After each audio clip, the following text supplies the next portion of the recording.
The night was cold, dark and silent except for the endless rain hitting the old house on the hill. Ethan Ward sat by the fire staring into the orange flames. His small wooden cabin smelled of oil, dust, and loneliness. Outside, the storm screamed like it wanted to tear the world apart. Ethan was used to it. He had lived alone for many years. No family, no friends, just the memory of people he once loved, and the sound of rain that never stopped. He worked in the town's repair shop, fixing broken machines, cleaning engines, replacing gears. He was quiet and kind, but people didn't talk to him much. They said he preferred machines to humans, and maybe they were right. Machines didn't lie. Machines didn't leave. That night he had just finished his cup of coffee when it happened. Knock, knock, knock. Ethan froze. At first he thought it was the wind or a branch. But then, knock, knock, someone was really there. Who would come in this storm? At this hour? He grabbed his flashlight and walked slowly to the door. The wind howled as if warning him not to open it. But curiosity and something deep inside his chest pushed him forward. When he opened the door, he saw something that didn't belong to this world. A tall figure stood in the rain, covered in a torn gray blanket. Her eyes glowed faintly blue, and her skin shimmered under the lightning. In her arms, she held a small child, no older than 7, who looked weak, shaking and pale. The woman's voice was soft, trembling. "Please, help us." Ethan's hand tightened on the flashlight. His first thought was fear. Maybe it was a trick. Maybe they weren't real. Maybe he was losing his mind again. But then he looked at the child. The little one's breathing was shallow. His hands were cold and his skin glowed like dying fireflies. Ethan had seen many strange things in his life, broken machines, dying people, lost animals, but never anything like this. Still, something human in him couldn't ignore that look. The look of a mother trying to save her child. "Come in," he said quietly. The woman hesitated, then stepped inside. The warmth of the fire lit her face. She looked exhausted, her silver hair wet and clinging to her cheeks. The child whimpered softly. Ethan quickly fetched blankets and a towel. He gave her water, then bread from the kitchen. She accepted it with shaking hands. "Thank you," she whispered. "My name is Lyra. This is my son, Tanu." Ethan nodded. "You're not from here, are you?" Lyra looked down. "No, we came from far away." Too far, Ethan didn't press. He could see she was scared. He knew that fear well, the fear of being hunted, lost, and alone. Tanu coughed again, a strange echoing sound, almost metallic. Lyra touched his forehead, whispering something in another language. The air around her hand glowed faintly blue. Ethan watched, silent. It was beautiful and terrifying. He wanted to ask questions, but he didn't. Instead, he threw another log into the fire. The flames grew, lighting the room. "You can stay tonight," he said simply. "Just for one night." Lyra's eyes met his. "Thank you. You have a kind heart, human." That word, human, sounded different coming from her, as if she wasn't one. He waited until they were asleep before he went to his workshop. He couldn't sleep. His mind raced. Who were they? What were they running from? He looked out the window. Far away, deep in the forest, a faint light blinked red. Not lightning, not fire. Something else. He closed the curtain, uneasy. Back in the living room, Lyra slept beside her child, her hand resting protectively on his chest. For a moment, Ethan just watched. There was something peaceful about them. Fragile. Real. He whispered to himself. Just for one night. Tomorrow they'll go. It's none of my business, but he knew that wasn't true. Outside, the rain fell harder, hiding the sound of engines in the distance. Machines moved through the forest, searching, hunting. And inside the small wooden house, a lonely man had unknowingly opened his door, not just to strangers, but to a story that would change his life, and maybe the galaxy, forever. Morning came slowly, pulling itself through the thick gray clouds. The storm had stopped, but the world was still soaked, quiet and cold. Ethan woke up before the sun. For a few seconds, he forgot what had happened last night. He stretched, yawned, and rubbed his eyes. Then he saw the small blanket on the couch, and remembered the woman, the child, the blue glow. He moved carefully to the living room. The fire had turned to soft ashes.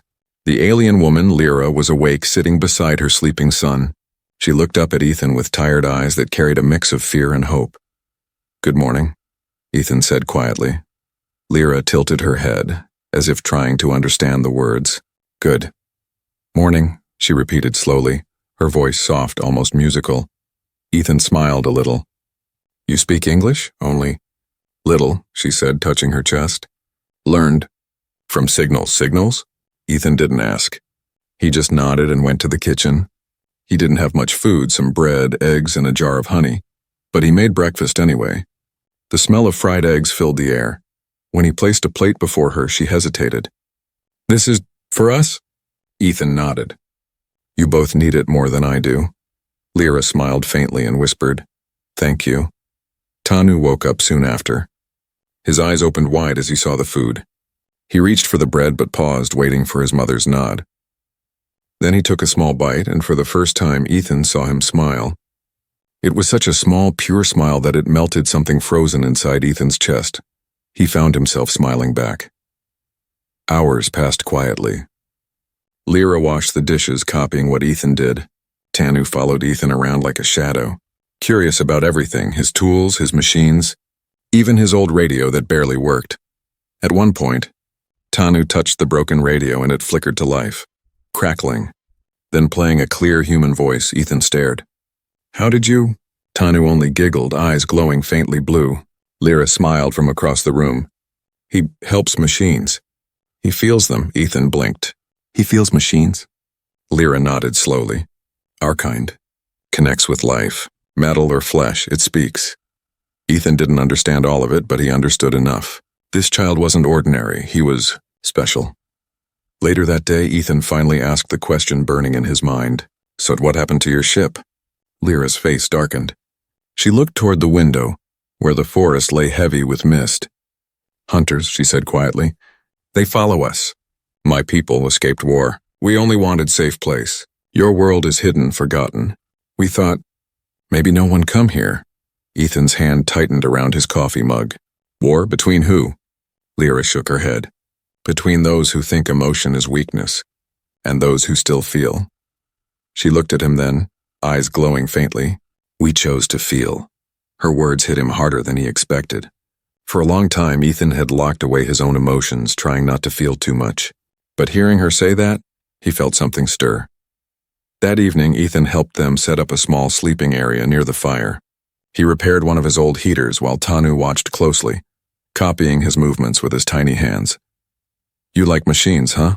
Ethan said, smiling. Tanu nodded. Like you. Those two words made Ethan pause.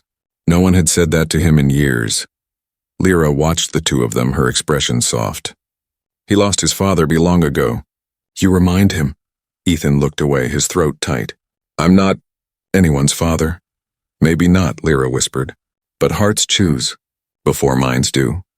As night fell again, the storm clouds returned, distant thunder rolling through the hills. Ethan sat by the window staring out. The world outside looked peaceful, but he could feel something was wrong. The silence was too heavy. The forest too still, and then he saw it, a faint red light blinking deep between the trees. The same as last night, Lyra joined him quietly. When she saw the light, her face went pale. They found us. Ethan turned to her. Who? Patrol, she said, trembling. They come for us. If they find us here, you die too. Ethan felt his heartbeat quicken. He looked at the small boy, sleeping peacefully near the fire. He couldn't imagine that little thing being hunted. He took a deep breath. Then we'll hide you. Lyra shook her head. They have scanners. They see everything. Then I'll fix something, Ethan said, already moving toward his tools. You said your ship crashed?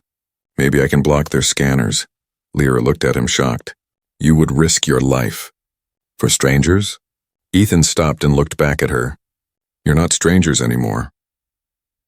Hours later, he worked under the faint light of an old lamp, soldering wires and connecting metal plates.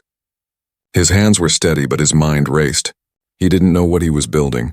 Some kind of shield, a signal jammer, anything to keep them safe. Lyra watched him silently. At one point, she said softly, Your people, they fear what they don't understand. But you help what you don't understand. That is why humans are different. Ethan didn't answer. He was too focused, too determined. Outside, lightning cracked across the sky. The red light in the forest blinked closer. Inside, a human and two aliens prepared for the impossible. And though Ethan didn't know it yet, this night, this one act of kindness was the beginning of something much bigger. A connection that would defy laws, galaxies, and fate itself. The night he let them in was the night everything began to change. The next morning was too quiet. No birds, no wind, just the soft hum of machines somewhere far beyond the forest. Ethan woke with a strange heaviness in his chest. He had dreamed of running, of chasing something he couldn't see. When he stepped outside, the ground was damp with dew and the air smelled of metal. Not rain, metal. He followed the smell toward the woods behind his workshop. That's when he saw them, footprints. Not human ones, big, sharp, and deep. The earth was slightly burned where each step landed. Ethan's heart started pounding. They were close. He turned and ran back to the house. "Lyra!" he called out. Inside, Lyra was already awake, her eyes glowing faintly blue. "I feel them," she whispered. "They come." Ethan grabbed his tools, wires, and metal plates, the small jammer he had built last night. "Maybe this can hide your signal," he said quickly. "But I can't promise." Lyra placed her hand on his arm. "You shouldn't help us. They'll kill you if they find out." Ethan looked at her, his face calm but firm. "Then I'll just have to make sure they don't." They worked together fast. Ethan placed the small metal box on the table and started adjusting the frequency. Sparks flew. The machine hissed. Tanu sat quietly by the fire, hugging a small blanket, watching everything with wide, frightened eyes. Ethan smiled at him for comfort. "Hey, kid. Remember what I told you? Machines listen if you treat them kindly." Tanu nodded slowly. He reached out his small glowing fingers and touched the device. Instantly, the noise stopped. The box began to hum softly, smooth, perfect. Ethan's eyes widened. "You did that?" Tanu gave a shy grin. "Helped." Lyra smiled faintly, though her voice shook. "He is connected. He hears machines like songs." Ethan looked at the child, amazed and a little scared. "Then maybe you just saved us all." Moments later, a thunderous sound shook the ground. Ethan ran to the window. Through the fog, he saw a giant silver ship descending slowly between the trees. Blue lights scanned the forest like searchlights. "They're here," Lyra whispered, clutching Tanu. Ethan moved fast. "Basement, now!" He pulled open a trap door beneath the rug. Lyra and Tanu climbed down quickly. The basement was small, full of old tools and smelled of dust and oil. Ethan handed them a lantern. "Stay quiet," he said. "Don't move, don't speak," Lyra nodded. Her eyes met his. "If they find us, leave, please." Ethan hesitated, then shook his head. "Not happening." He closed the trap door, just as heavy footsteps approached the porch. Thud, thud, thud, the same rhythm as before, but louder. Then came the knock, bang, bang, bang. Ethan opened the door slowly. Rain had started again, thin and silver under the gray light. 3 tall figures stood before him, wearing armor that glowed blue along the edges. Their helmets covered their faces. The one in front spoke with a cold mechanical voice. "Human. Our scans detected an off-world signature in this area. You will answer our questions." Ethan leaned against the doorframe, pretending to look tired and confused. "Off-world? You mean aliens?" He chuckled. "You must be joking. I haven't seen anything except deer and bad weather." The soldier's mask flickered slightly. "Our data disagrees." "May we enter?" Ethan hesitated for half a second, then stepped aside. "Sure, search all you want." The soldiers moved through the house, scanning everything. Their devices beeped and flashed, but Ethan's homemade jammer still hummed quietly in the corner, hiding the alien signal. One of them paused near the rug, the one covering the trap door. Ethan's heart nearly stopped. He spoke quickly, forcing a laugh. "You guys need coffee?" "I've got the good kind." "Strong enough to wake the dead." The soldier turned toward him, silent, then after a few seconds stepped back. "No life forms detected," the leader said. "Signal must have moved east." They turned and walked toward the door. Ethan exhaled slowly, his hands shaking. He almost believed they were gone until the leader stopped at the door and turned back. "You are alone here?" Ethan met his gaze. "Yeah, been alone for years." The soldier stared for a long time, then nodded. "Humans always lie," he said quietly. And then they left. Ethan closed the door and locked it fast. His knees nearly gave out as he leaned against it. His heart felt like a hammer. He opened the trap door. "It's okay," he whispered. "They're gone. Lyra climbed up slowly, holding Tanu close. Her hands were shaking. You lied for us, Ethan gave a small smile. Guess I'm good at lying when it matters. Lyra touched his face gently, her fingers cold but soft. Where I come from, humans are called dangerous. But not for weapons, not for war. Dangerous. Because you love too deeply. Even strangers, Ethan didn't know what to say. He looked at Tanu, who was now half asleep in his mother's arms, and whispered, You're safe now. For tonight. Lyra nodded. Tonight, she said softly.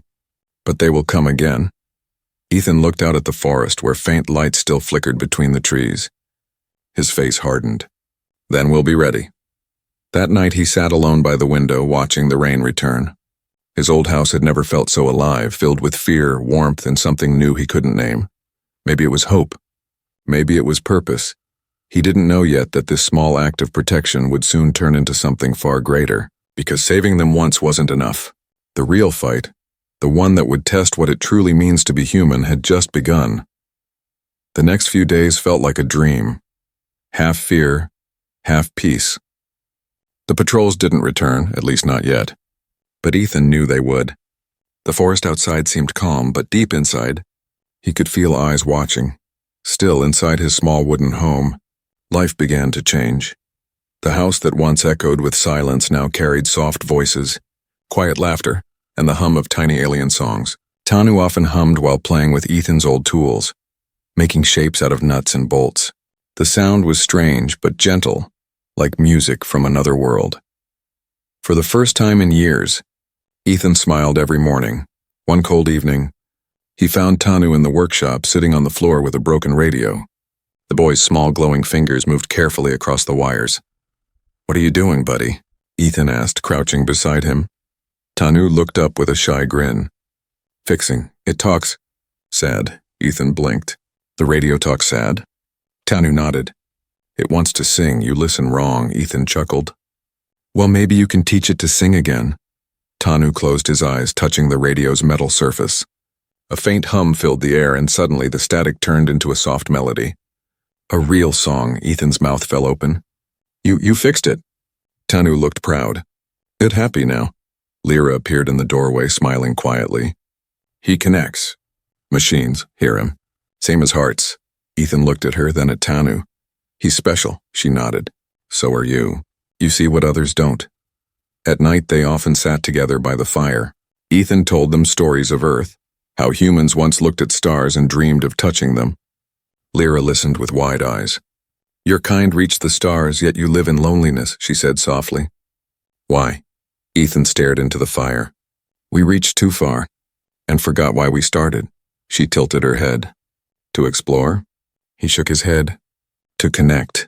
The words hung in the air, heavy but warm. Lyra seemed to understand. Her eyes softened, and for the first time she smiled. A real, gentle smile. Days turned into weeks. Ethan taught Tanu simple English words: sun, water, tree, home. Tanu learned fast. He repeated words with excitement, laughing every time Ethan nodded in approval. He loved the word home the most. He would touch his chest and say softly, home here, pointing first to his heart, then to Ethan. The first time he said it, Ethan froze. His throat felt tight, and for a long time, he couldn't answer. Later that night, Lyra found him sitting outside on the porch, staring at the stars. He calls you father now, she said gently. Ethan shook his head, eyes still on the sky. He shouldn't, I'm not his father. Maybe not by blood, she said softly. But hearts choose before names do. He glanced at her. That's the second time you've said that, she smiled faintly. Because it's true in every world. One afternoon, while repairing a power cell from Lyra's crashed ship, Ethan burned his hand on a hot coil. He hissed in pain, pulling back. Before he could even move, Lyra grabbed his hand. Her fingers glowed faintly blue. A strange, cool energy flowed into his skin, and the burn disappeared in seconds. Ethan stared in shock. You healed me? Lyra nodded slowly. A small gift from my world. Pain doesn't always need medicine. He flexed his hand, amazed. You could heal anyone with that. She looked away. Not always, some pain. Lives too deep, Ethan understood. He saw it in her eyes, the loss, the fear, the long road she had traveled. And suddenly he realized how similar they were. Two broken souls trying to protect what little they had left. At night, when Tanu slept, they sometimes talked quietly by the fire. Lyra told him about her home, a planet of silver oceans and floating gardens, but it was gone now, taken by those who believed emotion was a weakness. They burned cities where mothers cried for their children, she said. They said compassion made us weak. But they were wrong. Love is not weakness, Ethan. It's the only strength that survives. Ethan nodded slowly. Then they'd hate humans, he said with a sad smile. She looked at him deeply. They already do. Because you love too easily. Her words stayed with him long after she fell asleep. A few nights later, the power flickered. The hum of the jammer went silent. Ethan ran to the corner where the small device sat. It had burned out. No, he whispered, opening the casing. Lyra woke instantly. What's wrong? The shield, it's dead. Fear flashed across her face. They'll find us. Ethan looked at her, then at Tanu, who had woken and was rubbing his eyes sleepily. He felt something powerful rise inside him, not fear but resolve. Then we'll move, and he said. We'll hide deeper, fix your ship, and get you out of here. You and Tanu deserve a life. Lyra shook her head. You'll be hunted too. Ethan smiled faintly. Guess it's too late to worry about that. That night, Tanu drew something on the wall with glowing dust. 3 figures holding hands under a bright sun. When Ethan asked what it was, the boy said softly, family. Ethan turned away quickly, pretending to fix a tool so they wouldn't see the tears in his eyes. For years, he thought his heart was dead. But now, because of an alien child and his mother, it was alive again. And in that quiet little house at the edge of the forest, surrounded by danger and stars, a bond was born stronger than blood, stronger than fear. A bond that would soon be tested by fire. The calm never lasts. Ethan had always known that, deep down, somewhere inside his quiet heart. Peace was never forever. It was only a pause before the next storm. For weeks, things had been almost normal. Too normal. Lyra cooked with him, Tanu played with the tools, and Ethan fixed the ship piece by piece in the old barn. It was strange how natural it felt, as if the universe itself had decided to give him a family again.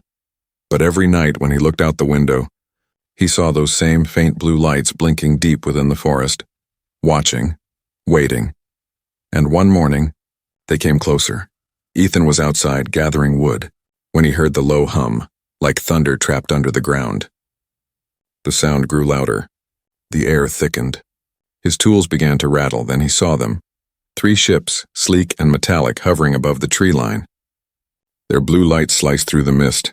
His blood ran cold. He dropped the wood and sprinted toward the house. Lyra, Tanu, he shouted. They ran out from the barn, eyes wide with fear. They found us, Lyra whispered. The patrol. Ethan grabbed her hand. Get to the basement, now! But Lyra shook her head.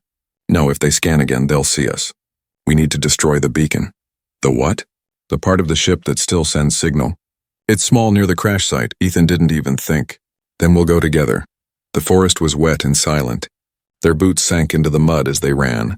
The hum of the ships grew louder, closer. When they reached the clearing, Ethan saw the wreck, half buried, half broken, glowing faintly under the morning fog. Lyra fell to her knees beside the ship and began pulling out a small metal sphere, the beacon. Its core pulsed with blue light. Ethan watched the sky. The ships were descending. They're scanning the area. Almost done, Lyra cried, her hands shaking as she pulled out a cable. Tanu stood beside her, eyes wide, whispering something in his language. The beacon's glow flickered. Then, with a final hum, it dimmed and went dark. But it was too late. A beam of light shot down from one of the ships, striking the ground beside them. The earth exploded into dust and flame. Ethan threw himself over Tanu, shielding him.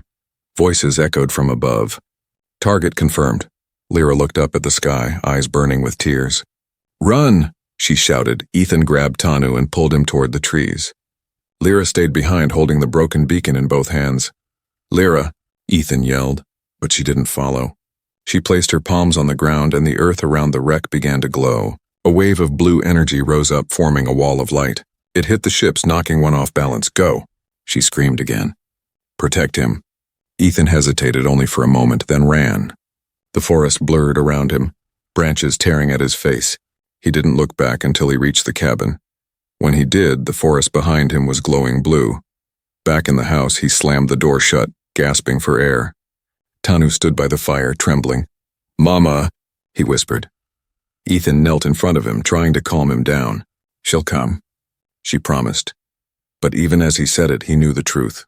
Lyra was buying them time. Minutes turned into hours. The sky outside burned with light and thunder. Then everything went silent again. Too silent. When the door finally opened, Ethan's heart jumped, until he saw her. Lyra stood there, covered in ash and rain. Her skin flickered like fading light. She could barely walk. Ethan ran to her. "You're hurt." She shook her head weakly. "They're coming." "I destroyed the beacon, but they traced the energy." "They know." Ethan looked at her, desperate. "Then we'll leave. Take the ship. We can go somewhere else." Lyra smiled sadly.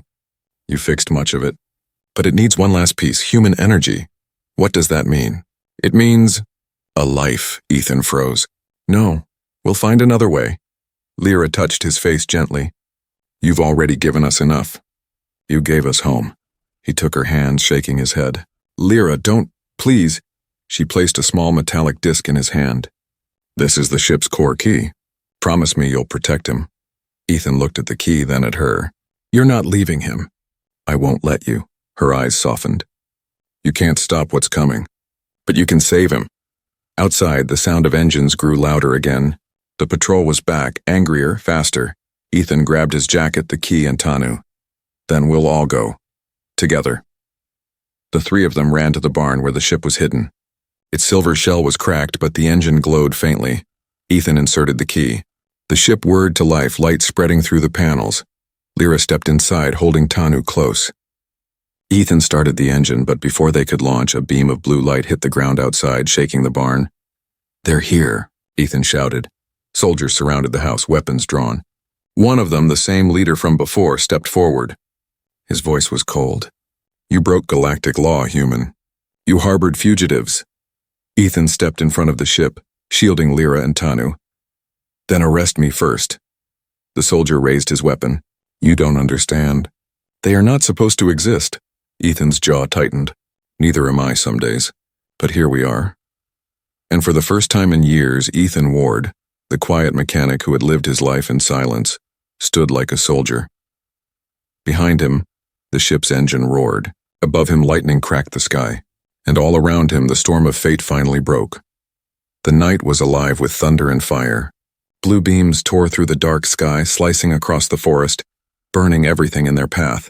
The once peaceful land around Ethan's house had turned into a battlefield. Inside the barn, the small silver ship shook violently as its engines roared to life. Sparks flew, metal screamed, and the smell of smoke filled the air. Ethan stood at the controls, his hands shaking but determined. Beside him, Lyra held her son close, her body glowing faintly with blue light, flickering, fading. "They've surrounded us." Ethan shouted over the noise. Lyra didn't answer. She was staring at the small energy core in her hands, the heart of the ship. It pulsed weakly like a dying heartbeat. "It's not enough," she whispered. "The ship needs more power." "It won't fly," Ethan frowned. "Then we'll boost it, use the generator, use anything." Lyra looked at him, her eyes full of sorrow and love. "No machine can give what it needs. Only life energy can." Ethan froze. "No, you're not doing this." Lyra smiled sadly. "It's the only way. My energy can lift the ship long enough to escape. It will carry you and Tanu far from here." He shook his head violently. "I won't let you die." "There has to be another way." Lyra reached out, touching his cheek. Her skin felt cold yet gentle, like moonlight on glass. "There is no other way. I've lived long enough running from fear, but you gave me something I thought I'd lost. And what's that?" He whispered. "Hope." Outside, soldiers surrounded the barn. Their leader raised his weapon. "Final warning, human. Step aside." Ethan looked at them through the broken doorway, rain pouring down his face. His voice was calm but steady. "You'll have to shoot me first." The leader tilted his head. "You risk your life for things you don't even understand." Ethan smirked. "I don't need to understand them. I just need to care." Then the soldiers opened fire. Energy bolts tore through the walls. Wood shattered, metal bent. Ethan ducked, pulling Lyra and Tanu behind the console. Sparks rained down. Lyra pressed the core against her chest, her body glowing brighter. "Get in the ship." She shouted, "No!" Ethan grabbed her arm. "We'll go together." But her energy flared, throwing him back. She stepped toward the center of the ship, light spreading from her hands to the walls, the floor, the air itself. Tanu screamed, "Mama!" The glow around her turned blinding. "Take care of him, Ethan," she said softly, her voice echoing like a song. "He is your son now." And then, she was gone. A burst of light exploded through the barn. The soldiers outside shielded their eyes as a wave of blue energy surged upward, swallowing everything. The storm stopped. The rain froze mid-air.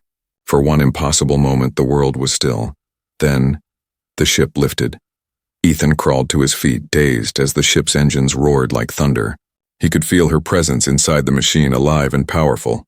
Tanu was crying, clutching his small hands to his chest. Mama's voice. She says go. Ethan grabbed the controls. "Hold on, kid." With a final blast of light, the ship burst through the barn roof and shot into the storm. The soldiers scattered below, shouting into their radios as lightning cracked behind them. Ethan's heart pounded as the ground vanished beneath them.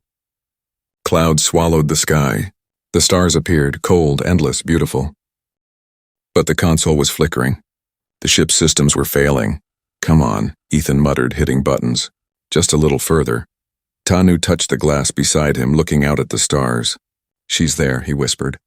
"She flies with us." Ethan looked at the controls. One last signal flashing on the screen. Lyra core active. Final cycle. The meaning hit him hard. Her energy was fading. The ship was running on her life. He gritted his teeth. "You did it, Lyra," he said softly. "You saved him." The boy leaned against him, silent tears glowing on his cheeks. Ethan wrapped an arm around him. "You're safe now, Tanu, I promise." The ship drifted for hours until it finally landed on a quiet meadow beyond the mountains. The engines died and the lights dimmed completely. When Ethan stepped outside, the night was peaceful again. No patrols, no noise, just the whisper of wind. He carried Tanu in his arms, walking to a hill nearby. There, under the soft starlight, he buried a small glowing crystal, the last piece of Lyra's essence. Tanu knelt beside the grave, pressing his small hands into the soil. She said, "Stars never die. They just change shape." Ethan swallowed hard. She's one of them now. They stood in silence for a long time. The stars above shimmered faintly blue as if one of them was blinking back. That night inside the ship, Ethan sat quietly beside the sleeping boy. He looked at the stars through the window. The pain in his chest felt endless, but there was also warmth. He whispered softly, "You were right, Lyra. Love isn't weakness." Tanu stirred in his sleep and mumbled one word. "Home," Ethan smiled through the tears. "Yeah, kid. We'll make one." Outside, the world slept under a new sky. The warships were gone. But something far greater had begun.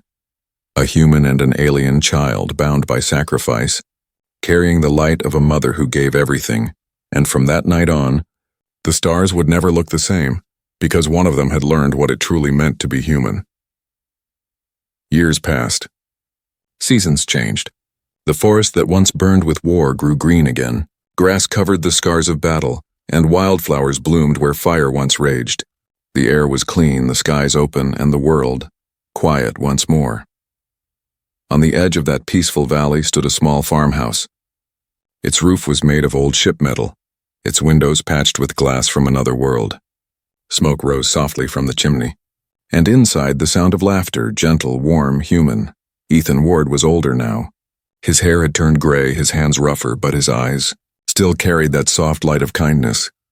He sat on the porch watching the sunset melt into gold. Beside him stood Tanu, no longer a child. He was tall now, strong, his blue skin glowing faintly under the fading light. His voice was deep, calm, and filled with something rare, a mix of human warmth and alien wisdom. "Dad," Tanu said quietly, "you always stare at the sky when the sun goes down." Ethan smiled. "Because that's when she watches." Tanu followed his gaze. The sky shimmered faintly blue where one star shone brighter than the rest. It pulsed gently like a heartbeat in the heavens. "Mom," he whispered. Ethan nodded. She kept her promise. She never really left. Their days were simple. They fixed old machines for nearby towns, helped travelers, and grew food on the land. People had long stopped asking questions about the quiet man and his strange, glowing son. Sometimes at night, Tanu would wander outside, placing his hands on the earth. The ground would hum faintly beneath his touch and the plants would grow faster, stronger. Ethan never asked how. He just smiled, proud and amazed. "You're doing what she did," he said one night. "You're giving life." Tanu looked at him with a soft grin. "I learned from humans." One evening, as they repaired an old generator, they heard a deep humming in the sky. Ethan stepped outside, shielding his eyes from the sun. A ship large and silver hovered in the clouds. It wasn't like Lyra's. It looked newer, cleaner, marked with strange symbols. Tanu froze. "They found us?" Ethan's heart pounded. "Stay behind me." But instead of weapons, a voice echoed from the ship's speaker, gentle, curious. "Identify life forms below." Tanu hesitated, then stepped forward. "My name is Tanu Lyra Ward," he said, his voice steady. "I live here with my father." The voice paused. "Father, human?" "Yes," silence. Then softly, "You survived the purge?" Tanu nodded. "Because a human saved us." The ship hovered for a long moment. Then from its side a symbol glowed, a circle of light spreading slowly until it lit the valley below. "We are not hunters," the voice said. "We are explorers. We came to learn about Earth, and about compassion." Ethan looked at Tanu, confused. "They're not here to take you?" Tanu smiled faintly. "No, they came to understand what Mom saw in you." The explorers landed near the field. Their leader stepped out, a tall being with skin like silver glass. They approached slowly, no weapons drawn. "You live among humans?" they asked. Tanu nodded. "I was raised by one." The alien studied Ethan. "Strange. Your species is known for chaos, for war, yet you gave your life to protect others." Ethan shrugged. "Maybe that's what makes us human. We're chaos, but we care anyway." The alien tilted its head as if thinking. "Perhaps love is the one law your kind truly understands." Tanu smiled proudly. "It's the only law that matters." The alien bowed slightly, then said, "You have our respect, human Ward. And you, Tanu Lyra Ward, are proof that two hearts from different worlds can beat as one." Then, as silently as they came, the explorers left, leaving behind nothing but wind, light and peace. That night the stars seemed closer. Ethan and Tanu sat on the porch again, side by side. Ethan's voice was quiet. "I think she'd be proud of you." Tanu looked at him gently. "She'd be proud of us. You taught me how to live, how to feel, how to love." Ethan smiled, but his eyes glistened. "You gave me something too, kid. A reason to wake up. A reason to keep going." They sat in silence for a while, listening to the crickets and the hum of the night. Then Tanu pointed at the brightest star. "She's smiling." Ethan nodded. "Yeah, she's home now." Tanu turned to him, his voice soft. "No, Dad. We're home now." Ethan looked around. The fields they built, the house they fixed, the life they made together. And for the first time in years, he truly felt it. Peace. He leaned back in his chair, smiling at the stars. "Just for one night, huh?" he whispered. "And you stayed forever." When morning came, the valley shimmered with light. Birds sang, the air was fresh, and somewhere, deep among the stars, a faint blue glow pulsed gently, like the heartbeat of a mother watching from afar. Because love, once given, never dies. It travels through time, through galaxies, through hearts.